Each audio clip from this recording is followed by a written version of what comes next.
قبول کرنا ہوتا ہے، یہ دنیا کی حقیقت ہے۔ تو تمام علوم کا معاملہ یہی ہوتا ہے کہ ہم ان کو سنتے ہیں، سمجھتے ہیں، ان کا انالیسس کرتے ہیں اور پھر اس کے بارے میں کوئی رائے قائم کرتے ہیں۔ تو یہی معاملہ دین کے ساتھ بھی ہونا چاہیے، ہمیں اس کو سمجھنا چاہیے، اس کو سننا چاہیے۔ ادھر سے بھی بات آ رہی ہے، ایک صاحب علم بھی بات کر رہے ہیں، ان کی بات کو بھی توجہ سے سنیے۔ میرے والد صاحب نے بات کی ہے، میں ان کے نقطہ نظر کو بھی توجہ سے سنوں۔ اسی طرح میرے ہمسائے میں اگر کوئی شخصیت موجود ہے یا میرے چچا موجود ہیں، کوئی اور صاحب ہیں، ان کی بات کو بھی میں توجہ سے سنوں۔ یہ ساری باتیں جب میرے سامنے آئیں گی تو میرا دماغ خود انالیسس کرے گا، میں خود اس فیصلے پر آ کر کھڑا ہو جاؤں گا۔ جیسے میں فیصلہ کرتا ہوں کہ فلاں تھیوری کے معاملے میں آئنسٹائن کی بات درست ہے، نیوٹن کی بات غلط ہے، یہ جب تک مجھے نیوٹن کی بات پتہ نہیں چلے گی، جب تک مجھے آئنسٹائن کی بات پتہ نہیں چلے گی، میں تفریق کیسے کر سکوں؟ تو اس لیے مجھے اگر شیعہ عالم دین علم دیتے ہیں، ان کے علم کو بھی لینا چاہیے۔ مجھے سنی عالم دین، دیوبندی عالم دین، بریلوی عالم دین، جہاں بھی دین کے علم کے حوالے سے جو انٹرپریٹیشن پائی جاتی ہے، جو وضاحت، جو اس کی تشریح پائی جاتی ہے، اس کو سننا چاہیے، اس کو سمجھنا چاہیے اور اس کے بعد اپنا انالیسس کرنا چاہیے۔ اور کسی بڑی سے بڑی شخصیت کو اپنے سر پر مسلط نہیں کرنا چاہیے۔ جس طرح کہ ہم مثال کے طور پر آئنسٹائن کو ایک بڑی شخصیت مانتے ہیں، ہم مثال کے طور پر اقبال کو بڑی شخصیت مانتے ہیں نا، لیکن ہم ان شخصیات کو اپنے دماغ پر، اپنے سر پر مسلط نہیں کرتے۔ وہ بھی تو کچھ علوم بیان کر رہے ہیں نا، وہ بھی تو فطرت کے حقائق، یعنی سائنسدان ان حقائق کو بیان کر رہے ہوتے ہیں جو اللہ تعالیٰ نے کتاب فطرت میں لکھے ہوئے ہیں، جو اللہ تعالیٰ نے اس دنیا، وہ حقائق ہیں، وہ بھی خدا کے لکھے ہوئے ہیں۔ قرآن مجید میں جو کچھ لکھا ہے وہ بھی پروردگار نے لکھا ہے۔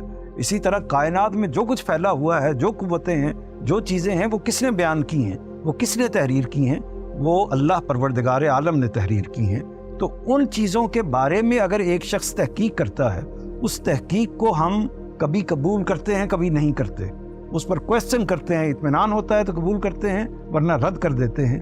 تو کیا مذہبی علماء جو ہیں وہ بھی تو ایک حقیقت کی تعبیر کر رہے ہیں نا، ایک کتاب کی یا ایک نقطہ نظر کی تفسیر کر رہے ہیں جو پیغمبر کے ذریعے سے ان تک پہنچا ہے۔ تو اگر ایک صاحب علم نے ایک بات کی ہے، دوسرے صاحب علم نے دوسری بات کی ہے، تو ہمیں دونوں باتوں کو آمنے سامنے رکھ کر ان کا تجزیہ کرنا چاہیے اور اس کے بعد کسی ایک نتیجے پر پہنچنا چاہیے۔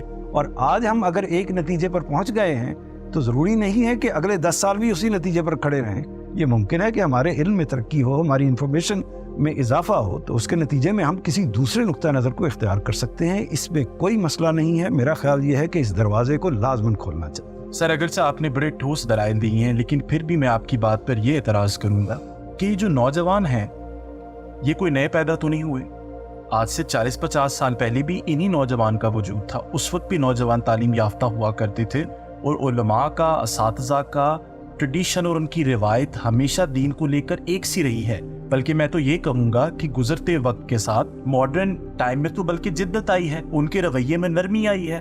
تو کیا وجہ ہے کہ آج سے 40-50 سال پہلے کا پڑھا لکھا نوجوان دین کو قبول کر لیا کرتا تھا لیکن آج کا نہیں کرتا؟ اس پر میں کہوں گا کہ شاباش میں اس لیے کہوں گا کہ ہمارے نوجوان بھی اگر اس پروگرام کو دیکھ رہے ہیں تو یہ ایٹیچیوڈ، یعنی آپ میری بات کو چیلنج کر رہے ہیں، میری بات کو، اور چیلنج کسی نیگیٹو جگہ سے نہیں کر رہے، اس کو سمجھنے کے لیے کر رہے ہیں، اس کو کھولنے کے لیے کر رہے ہیں۔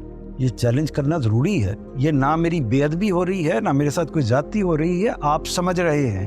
ایک طالب علم کو اسی جگہ پر بیٹھنا چاہیے، ورنہ میں اپنی وضاحت، میں اپنی بات کو آپ تک کمیونیکیٹ کر ہی نہیں سکتا۔ تو آپ نے یہ کہا ہے، آپ کا سوال بہت اہم ہے، آپ نے یہ کہا ہے کہ ماضی میں تو یہ مسئلہ پیدا نہیں ہو رہا تھا، آج کیوں ہونا شروع ہو گیا ہے؟ اس کا بڑا سادہ جواب ہے، اور آپ تھوڑا سا غور کریں گے تو آپ بھی اس جواب پر پہنچ جائیں گے۔ اس کا جواب یہ ہے کہ زمانے نے کروٹ لے لی ہے، تہذیبی تبدیلی کا ایک واقعہ ہو گیا ہے، انقلاب عظیم برپا ہو گیا ہے۔ وہ انقلاب ہے سوشل میڈیا کا، وہ انفارمیشن کا انقلاب ہے جو موجودہ زمانے میں برپا ہو گیا ہے۔ لیکن کیا ہمارے زمانے میں، آج سے آپ 30, 40, 50 سال پیچھے چلے جائیں، کیا اس وقت یہ انقلاب موجود تھا؟ اس کا جواب ہے کہ نہیں۔ ہمارے پاس انفارمیشن کے جو چینل تھے وہ کیا تھے؟ ہم اپنے والد سے پوچھیں گے، گھر میں کوئی چھوٹی موٹی کتاب پڑھی ہے اس کو دیکھ لیں گے، اسکول کی جو 4, 5, 7 کتابیں ہیں ان کتابوں کو پڑھ لیں گے، ان میں جو علم موجود ہے ان کو دیکھ لیں گے۔ کوئی لائبریری کا اس طریقے سے وجود نہیں ہے۔ اسی طریقے سے اساتذہ جو کچھ بات کہیں گے تو زیادہ سے زیادہ ان سے کنفرم کر لیں گے. مزید اس سے آگے جائیں گے تو ایک استاد کی بات کو دوسرے استاد کی بات سے چیک کر لیں گے. زیادہ سے زیادہ یہی ہوگا نا. اور پھر بالآخر کیا ہوگا؟ حتی المقدور اپنے محلے کی جو مسجد کے امام ہیں یا اپنے محلے کی مسجد کے جو خطیب ہیں، جمعے کے بعد ان کے پاس جا کے 2 منٹ بیٹھ جائیں گے اور جا کے ان سے سوال کر لیں گے. اس سے زیادہ ہمارا دائرہ نہیں تھا. ہم یہی سنتے تھے، اور کبھی عید یا خاص موقع پر ہم ایک بڑی جامع مسجد میں جاتے ہیں، وہاں بھی دین کی کچھ باتیں سن سکتے ہیں. تو اس سے زیادہ دائرہ نہیں تھا. پھر آہستہ آہستہ ٹی وی آنا شروع ہو گیا. ٹی وی میں بھی کیا ہوا؟ ٹی وی کے اندر بھی یہی ہوا کہ جو ایک طرح سے وہ علماء جو ٹی وی کے نشریاتی ادارہ جو ہے وہ جن کو پریفر کرتا تھا، جن کو ٹھیک سمجھتا تھا، وہ ان کو لوگوں کے سامنے پیش کرتا تھا. یعنی یہ نہیں تھا کہ ہر صاحب علم کو اس کی اجازت ہے کہ وہ اپنا اپنا نقطہ نظر وہاں پر آ کر پیش کرے. تو یہ سچویشن موجود تھی. پھر لیکن اب کیا ہوا ہے؟ اب جو ہوا ہے وہ یہ ہوا ہے کہ میں ایک کلک کرتا ہوں، مثال کے طور پر مجھے وراثت کے حوالے سے نقطہ نظر چاہیے، مثال کے طور پر مجھے اسلام کے بارے میں جو مختلف سوالات پیدا ہوتے ہیں، مثلا جہاد کا سوال پیدا ہوتا ہے، موسیقی کا سوال پیدا ہوتا ہے، تصویر کا سوال پیدا ہوتا ہے، اور اس طرح کے بے شمار نوجوان نسل میں جو سوالات پیدا ہو رہے ہیں، تو ان کے حوالے سے اگر میں جاننا چاہوں، مجھے 20 علماء کا نقطہ نظر پتہ چل جائے گا. میں 10 زبانوں میں جاننا چاہوں، مجھے 10 زبانوں میں مل جائے گا. یہ انفارمیشن کیا اس سے پہلے موجود تھی؟ میرا خیال ہے کہ بالکل موجود نہیں تھی. تو اس نے دروازے کو کھول دیا ہے.